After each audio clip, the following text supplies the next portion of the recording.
모든 성도님분들께 주님의 평안을 빕니다. 네. 예. 지난 주일 교회 설립 1주년 감사 예배를 드리며 처음으로 성찬을 나누었는데요. 이 단시간 내에 많은 인원이 성찬에 참여할 수 있도록 간소화된 이 얇은 빵과 작은 잔에 익숙했던 저에게 지난번 성찬은 정말 특별했습니다. 평소보다 큼직한 빵, 그리고 한 분 한 분 정성껏 따라드린 포도주 잔이었지요. 입에 넣기만 해도 이 녹아서 없어지는 그런 얇은 성찬용 전병이 아니라 입을 가득 채우는 느낌이 드는 큼직한 빵 조각이었습니다. 그 순간 저는 하나님께서 우리 교회에 가득 채워주시는 그 은혜를 느낄 수 있었습니다. 우리 공동체의 규모는 시간에 쫓기지 않고 그렇게 분주하지 않아도 한 분 한 분 얼굴을 바라보며 성찬을 나눌 수 있잖아요. 그래서 더 천천히 더 깊이 하나님의 은혜를 누릴 수 있어서 더 감사했습니다. 하나님은 크고 많은 것으로 은혜를 주시기도 하지만 작고 소박한 것에도 그분의 은혜를 채우시는 분입니다. 그런데 우리가 하나님의 은혜를 비교와 경쟁으로 삼는 순간 그 은혜는 사라져 버리고 말죠. 왜냐하면 남들과 비교하고 경쟁하면 끝이 없으니까요. 그래서 우리 교회의 궁극적인 목표는 초대형 교회가 아니라 복음을 증거하는 일, 복음을 온전히 증거하는 일, 그리고 주님께서 맡기신 오늘의 충실하고 충만하게 살아가는 일입니다. 교회뿐 아니라 우리의 삶도 그렇다고 생각하는데요. 우리의 입안을 가득 채운 그 빵 조각처럼 하나님께서 오늘 우리에게 그분의 은혜와 기쁨을 가득 채워주실 줄을 믿습니다. 그 힘으로 말미암아 우리에게 주어진 오늘을 충실하고 충만하게 살아가는 우리 모두 되기를 간절히 소원합니다. 아멘. 잠시 기도하겠습니다. 주님, 이제 주님의 말씀을 나누고자 합니다. 주님의 참 복음의 진리를 바르게 잘 전할 수 있도록, 잘 들을 수 있도록 성령 하나님께서 이 시간 우리의 마음 가운데, 이 예배의 자리 가운데 함께하여 주시옵소서. 예수님의 이름으로 기도드립니다. 아멘.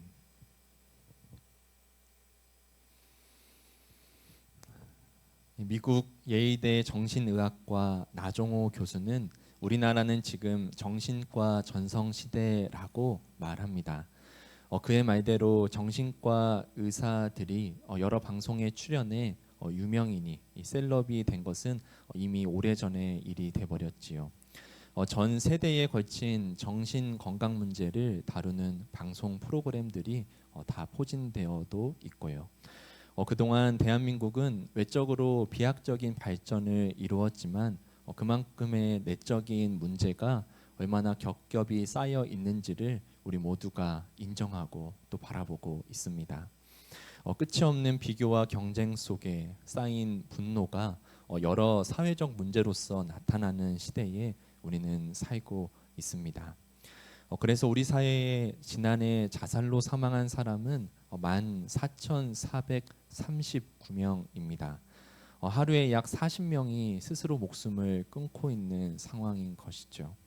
이런 현실 속에서 이 나종호 교수는 이 한국과 미국을 오가며 자살 예방에 힘쓰고 있는 분인데요. 이 나 교수는 한국 사회 자살 예방의 정책적인 변화는커녕 사회적 인식을 바꾸는 것조차 쉽지 않다고 토로합니다. 이 가까운 친구가 자기에게 이렇게 물었다고 해요. 이 자살하려는 사람이 응급실에 오면은 그 사람 꼭 살려야 하냐고, 살고 싶은 사람을 살려야 하는 것 아니냐고 말이죠.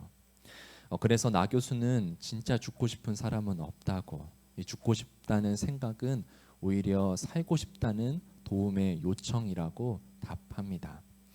인식 개선의 차원으로 나 교수는 이전부터 자살을 극단적 선택이라고 표현하는 것에 문제를 제기했는데요. 이 자살이 마치 선택의 일부인 것처럼 보여지면 안 된다는 요지입니다. 유가족에게도 왜 그런 선택을 하도록 방치했느냐는, 그런 질문을 하게 되어서 더 깊은 상처를 남긴다고도 덧붙여 설명합니다. 나 교수는 자살을 개인의 자유로운 선택으로 해석하는 것을 멈추고 한 개인의 문제를 넘어서 사회의 구조와 환경적 요인이 긴밀하게 얽혀 있는 정신질환의 고통으로서 바라보아야 한다고 힘주어 말합니다. 그의 주장은 함께 성찬을 나누며 다른 이들을 이웃으로 부르는 하나님의 한몸낸 지체라 고백하는 그리스도인들에게 큰 울림을 주는데요. 우리도 종종 그런 아픔을 겪고 있는 이들을 생각할 때 단순히 개인의 문제, 개인의 실패, 개인의 잘못으로만 생각한 것은 아닌지 되돌아봅니다. 신앙의 언어로 믿음이 부족해서 기도가 충분하지 않아서 하나님을 의지하지 않아서 그런 어려움을 당한다고 함부로 말해서도 안 되겠죠. 그 어느 때보다 성숙한 공동체에, 그런 믿음의 공동체의 돌봄과 지지가 이 땅에 필요한 시기라고 생각이 듭니다. 우리도 살아가면서 수없이 넘어지고 또 일어섭니다. 자신의 힘으로 일어나기도 하지만요, 자신의 힘만으로는 일어설 수 없을 때도 있습니다. 바로 그럴 때 우리를 일으켜 세우는 하나님의 손길이 있습니다. 오늘 말씀이 바로 그런 내용인데요. 설교 제목 그대로 쓰러진 바울을 일으킨 사람들의 이야기입니다. 이 이야기는 사도 바울의 개인적인 치유 사건을 넘어서 하나님의 선교가 어떻게 지속되는지, 그리고 신앙 공동체가 쓰러진 자를 어떻게 일으켜 세우는지를 우리에게 보여줍니다. 하나님께서 공동체를 통해서 하나님의 치유를 일으키시고 하나님의 손길을 경험하게 하시는 분임을, 그리고 그분께서 우리 공동체에게 맡기신 책임과 사명을 함께 나눠보고자 합니다. 지난주는 성찬의 의미를 깊이 이해하고 또 참여하기 위해서 출애굽기를 나누었잖아요. 그 전주 우리가 마지막 나눈 사도행전의 내용을 생각하면서 오늘의 말씀으로 다시 이어지기를 원하는데요. 마지막으로 다른 이야기는 안디옥 교회의 파송 이야기였습니다. 하나님과의 깊은 사귐의 기도로서 안디옥 교회 성도들은 금식하면서 기도했고, 그 이후에 이제 바울과 바나바를 안수하고 파송했죠. 다양한 출신과 배경의 사람들이 모인 그 대도시 안디옥 교회에서 본격적인 이방인 전도를 향한 하나님의 선교가 시작된 것입니다. 분명 안디옥 교회 성도들이 기도하고 안디옥 교회가 파송했지만 그 아래 구절에 성령 하나님이 그들을 파송했다라고 나오잖아요. 그래서 이 선교의 주체가 사람의 계획이 아니라 바로 하나님이심을, 선교는 교회의 하나의 목회적 활동이 아니라 교회의 존재 이유이며 하나님의 선교하심에 우리 모두가 동참하도록 하나님께 부름 받았다는 그 사실을 함께 나누었습니다.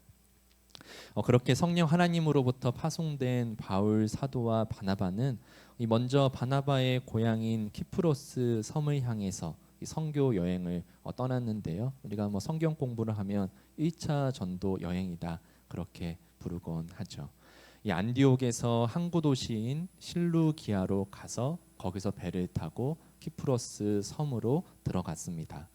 그리고 그곳에서 바 예수도 만나고 열심히 복음을 전하고 사역을 하다가 다시 배를 타고 밤빌리아의 버가 지역으로 건너가고요. 거기에서 이제 사도 요한이 예루살렘으로 돌아가게 됩니다. 그 버가에서 비시디아 안디옥으로, 또 비시디아 안디옥에서 이고니온에서 오늘 본문의 그 바탕이 되는 배경이 되는 루가오니아의 루스드라 성으로 이동했습니다. 예수 그리스도의 복음을 그들은 먼 거리를 이동하면서 담대하게 전했는데요. 그런 사도들의 복음을 듣고 믿고 따르는 사람들, 또 성도들도 있었지만요. 그들을 반대하고 그들에게 적대감을 품고 그 사도들을 죽이려고 하는 사람들도 있었습니다. 사도들의 선교 사역을 가로막는 이들은 하나님 외에 다른 신을 믿는 이방인들이 아니었고 바로 하나님만을 믿는다는 유대인들이었습니다. 물론 이방인들도 있었습니다만 이 유대인들이 더 주도적이었습니다. 이 복음을 받아들이지 않는 유대인들이 이 복음을 전하는 사도들을 반대하고 죽이려고 했던 이유는 무엇일까요? 어제 설교 중간중간 좀 다뤘지만 오늘 종합적으로 좀 이렇게 정리해서 다뤄보면요. 이 예수님을 믿지 않고 이 구약의 말씀, 즉 유대교만 따르는 이 전통적인 유대인들은요, 예수님은 그저 십자가, 그들의 기준에서 구약 말씀을 보면 십자가는 범죄한 사람이 당하는 처벌이거든요. 그래서 예수님은 십자가 처형을 당한 그저 범죄자일 뿐인 것이죠. 그런 예수님을 하나님의 아들로서 메시아로서 전하는 것은, 그리고 그가 부활했다고까지 전하는 것은 하나님의 율법과 가르침을 부정하는 행위, 그것은 곧 하나님을 모독하는 신성 모독의 행위라고 전통적인 이 구약 말씀만 따르는 사람들은 그렇게 예수님을 전하는 사람들을 생각했던 것이죠. 그리고 바울은 주로 유대인의 회당에서 복음을 전했는데요. 회당은 유대 사회의 지역 커뮤니티다라고 설명을 드렸잖아요.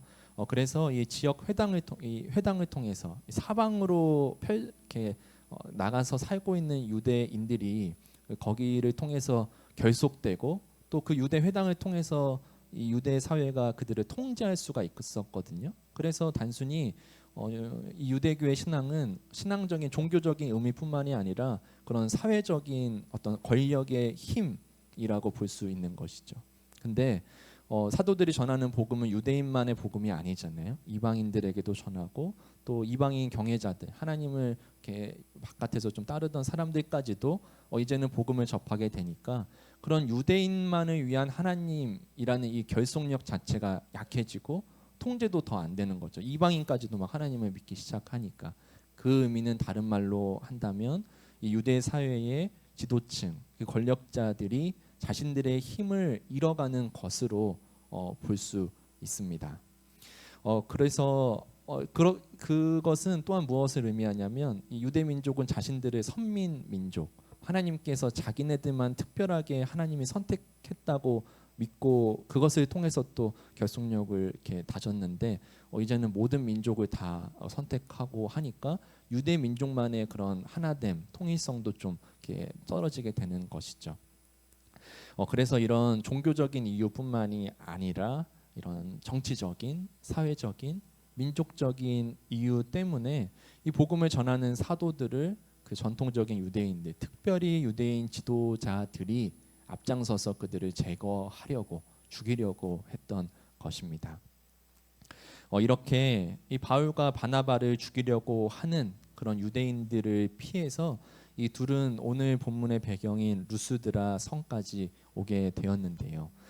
그런 위협 속에서도 그 둘은 사도들은 계속해서 복음을 담대하게 전했습니다. 이 바울과 바나바가 루스드라에 도착했을 때 그들은 나면서부터 걷지 못한, 걸어본 적이 없는, 발을 쓰지 못하는 지체 장애인을 만나게 됐습니다. 이 고대 근동 사회에서의 장애인은요, 그런 장애의 이유를 어쩔 수 없는 그런 것이 아니라 죄의 결과로도 보기도 했고요. 이렇게 스스로의 힘으로 돈을 벌지 못하니까 공동체에서 이렇게 쫓겨나기도 하고, 그래서 경제적으로 굉장히 취약한 층에 있는 사람들이었습니다. 그런데 바울은 이 사람을 보고서 고침을 받을 만한 믿음이 바로 그에게 있다는 것을 발견하였지요. 여기서 고침을 받을 만한 믿음이란 단지 육체적인 병이 나을 만한 나을 것 같네 이 정도의 믿음을 말하는 것이 아니고요. 전인적인 치유, 그의 마음 안에 있는 하나님을 향한 갈망, 그의 신뢰를 바울 사도가 본 것입니다. 그래서 바울은 발을 못 쓰는 그 지체 장애인에게 그대의 발로 똑바로 일어서라고 큰 소리로 치유를 명했습니다. 하나님은 바울을 통해서 그분의 기적을 나타내셨고요. 그는 자리에서 일어나 걷기 시작했습니다. 나면서부터 걸을 수 없었다, 또 걸은 적이 없었다라는 이 성서의 증언은 그 사람이 딱 걷게 되었을 때 주변 사람들이 이야기를 했던 것을 토대로 아마 적혀진 것이겠죠. 바울 사도들은 일찍부터 본 적이 없었으니까요. 그 치유 기적이 일어난 이후에 예상치 못한 사람들의 반응이 이어졌습니다. 이 루스드라 사람들이 바울과 바나바를 신으로 여기기 시작한 것이죠. 그들의 방언으로 신들이 사람의 모양으로 사람의 모습으로 우리에게 왔다 내려왔다라고 외쳤습니다. 이 루스드라에는 제우스와 헤르메스가 인간의 모습으로 자기네 지역을 방문했다는 그런 전설이 내려오고 있었거든요. 그래서 그들은 바나바를 제우스로 바울을 헤르메스라고 불렀습니다. 참고적으로 이 제우스의 아들이 헤르메스인데요. 이 바나바가 바울보다 나이가 많았구나라는 것을 우리가 알 수 있고요. 그리고 그 헤르메스는 제우스의 명령을 다른 신들에게 또 사람들에게 전달하는 그런 이렇게 전령 같은 역할을 하거든요. 그래서 바울 사도가 바나바보다는 주로 설교 말씀을 전하고 이렇게 복음을 전하니까 바울 사도 보고서 이렇게 헤르메스라고 부른 것이죠. 이 소식을 듣고 이 루스드라 성 바깥에 있는 제우스 신당의 제사장까지 와가지고 이 황소 몇 마리와 하완을 성문 앞에 가지고 와서 이 모인 루스드라 군중들과 이 사도들에게 제사 드리려고까지 했지요. 이 루스드라 사람들이 뭐 어디가 부족해서 그렇게 반응했다라기보다는 그들의 문화와 그들의 종교 방식으로서 하나님의 기적을 받아들인 것으로 생각합니다. 그 모습을 본 자기네들을 제사 드리려고 하는 그런 군중들을 본 바울과 바나바는 즉각적으로 반응을 했습니다. 이 옷을 찢고 이 무리 가운데 들어가서 여러분 어찌하여 이런 일들을 합니까? 우리도 여러분과 똑같은 성정을 가진 사람입니다라고 하면서 살아계신 하나님을 더욱더 증거하죠. 마치 우리가 이전에 베드로가 이 고넬료가 문을 열고 딱 인사했을 때 막 저라고 하니까 나도 사람입니다라고 말했던 것처럼 이 두 사도도 자기네들이 신이 아니고 나도 우리도 똑같은 사람입니다. 그리고 오히려 하나님의 이름을 높여 드리고 있죠.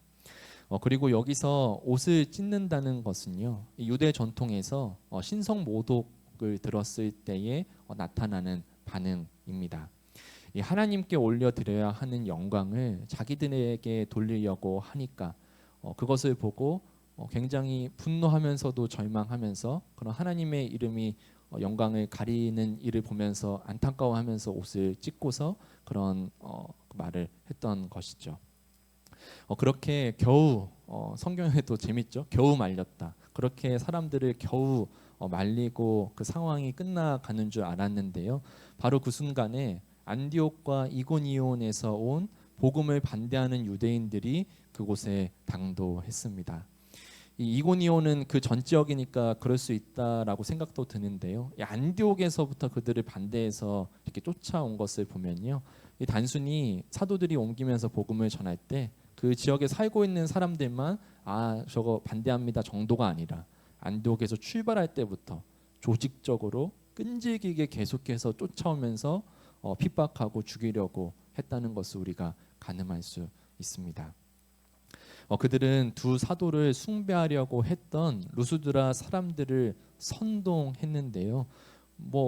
무슨 내용으로 어떻게 선동을 했는지는 모르겠지만 그렇게 신으로 섬기고 숭배하려고 했던 사람들을 단번에 한순간에 그들에게 돌을 던질 수 있게 하는 그런 사람들로 바꾸어 버립니다. 신으로 모시려고 했던 사람들이 돌을 들고 죽이려고 달려드는 모습인 것이죠. 이 돌로 치는 것은 유대법에 따른 신성 모독죄의 처형 방법입니다. 그래서 스데반도 돌에 맞아 순교한 것입니다. 그런 살해 위협으로부터 지난번까지는 무사히 피신했는데요. 이번에는 그렇게 상황이 되지 못했습니다. 그래서 바울은 그들이 던진 돌에 맞았고 죽은 것으로 여겨져 성 밖으로 끌어내 버려졌습니다. 이 사람들이 죽었다고 판단할 정도면 이 바울이 이 돌에 맞아서 순간적으로 의식을 잃었거나 아니면 피를 너무 많이 흘려서 정말 혼절해서 기절해서 이렇게 쓰러진 것으로 생각이 드는데요.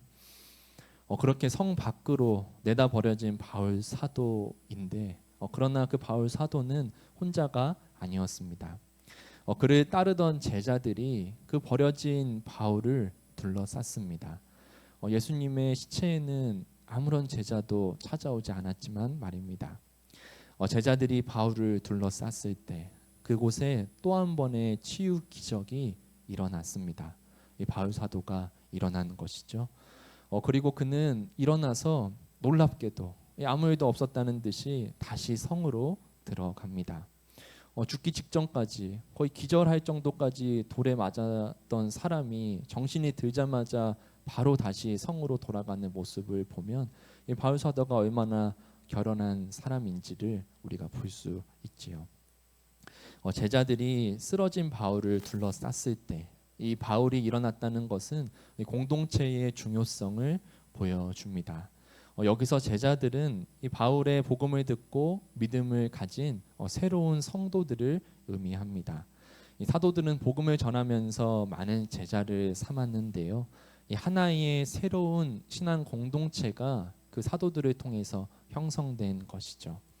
이 바울의 선교는 혼자만의 일이 아니라 신앙 공동체와 함께 이루어졌음을 이 사건을 통해서 함축적으로 우리에게 보여줍니다.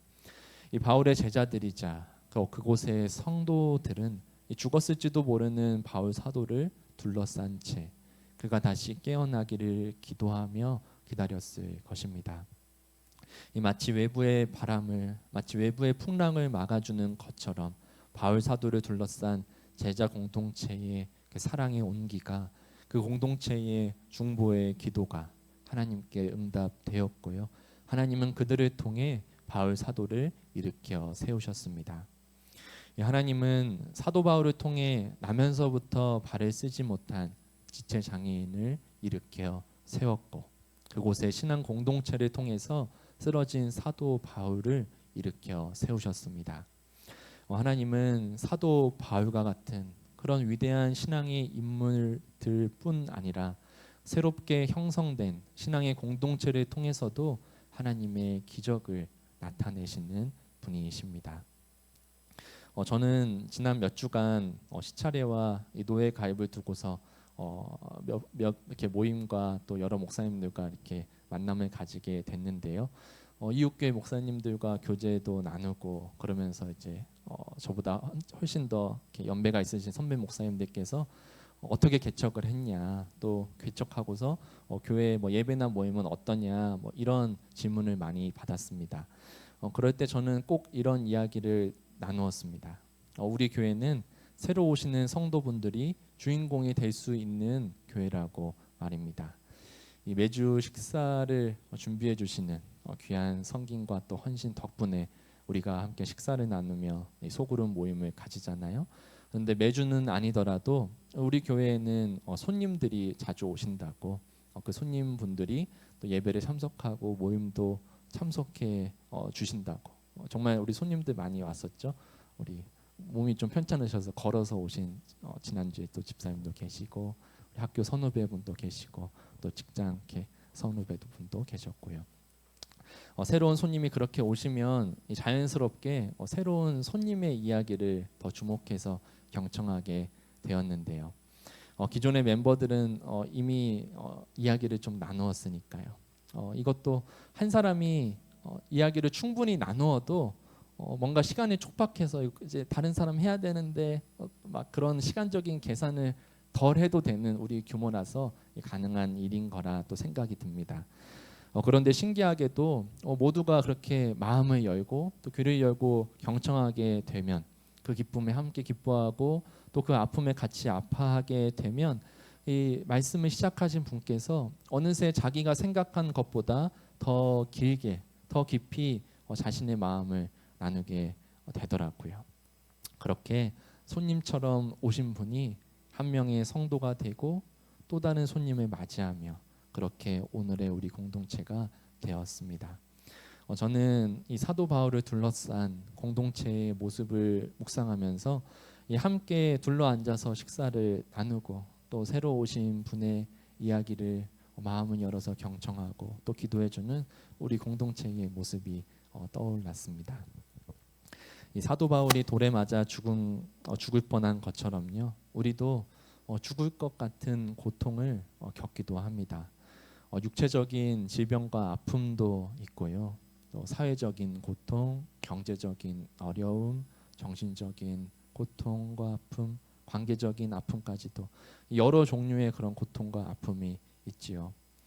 하나님은 그런 어려움을 겪을 때, 그런 고통을 겪을 때 하나님의 치유를 흘려보내는 통로로서 우리에게 공동체를 만나게 하시고 허락해 주셨습니다. 이 사도 바울처럼 많은 사람들이 나를 따르고 나를 높이는 자리가 아니고, 내가 아프고 내가 다치고 내가 쫓겨나고 자신의 힘으로는 일어설 수 없는 바로 그때에, 바로 그런 자리에 우리 곁을 둘러싸는 사람들, 하나님의 공동체를 우리에게 허락해 주신 것이죠. 하나님은 바로 그 믿음의 공동체를 통해서 하나님의 치유와 하나님의 손길을 우리에게 경험하게 하셨습니다. 그 힘으로 말미암아 우리는 다시 사명의 자리에서 지속적으로 하나님의 선교하심에 동참하며 살아갈 수 있게 된 것이죠. 우리가 쓰러진 사람을 일으키는 공동체이기를 바랍니다. 쓰러진 사람을 일으키는 공동체, 그리고 때로는 일으킴을 받는 사람도 되기를 원합니다. 히브리서 기자는 그래서 이렇게 믿음의 공동체에게 권면을 하는데요, 히브리서 10장 24절에서 25절 말씀입니다. 제가 읽겠습니다. 여러분, 서로 마음을 써서 사랑과 선한 일을 하도록 격려합시다. 어떤 사람들의 습관처럼 우리는 모이기를 그만하지 말고 주님의 다시 오실 날이 가까이 오는 것을 볼수록 우리는 서로 격려하며 더욱 굳건히 그리스도의 한 몸을 이루어 갑시다. 아멘. 사도 바울을 통해 발을 쓰지 못하는 지체 장애인을 일으켜 세우신 주님께서 새롭게 형성된 신앙 공동체를 통해서 쓰러진 사도 바울을 일으켜 세우셨습니다. 이 바울과 바나바를 신으로 모시려고 했던 이들이 돌로 그들을 죽이려고 했던 것처럼, 우리를 가장 높여주던 이들이 우리를 가장 아프게 하는 사람이 될 수도 있습니다. 우리가 외롭고 아프고 다치고 쫓겨나고 우리의 힘으로는 일어설 수 없는 바로 그때에 하나님은 하나님의 사람들을 통해 우리를 치유하시고 회복하시고 다시금 사명의 자리를 살아낼 수 있는, 하나님의 선교에 동참할 수 있는 새 힘을 주시는 분입니다. 죽음의 소식이 팽배한 이 땅에 생명의 소식을 채우는 믿음의 공동체가 되기를, 서로를 통해 가득 채워주시는 그분의 은혜와 기쁨으로 삶의 모든 자리에서 충실하고 충만하게 살아가는 우리 모두가 되기를 간절히 축원드립니다. 아멘.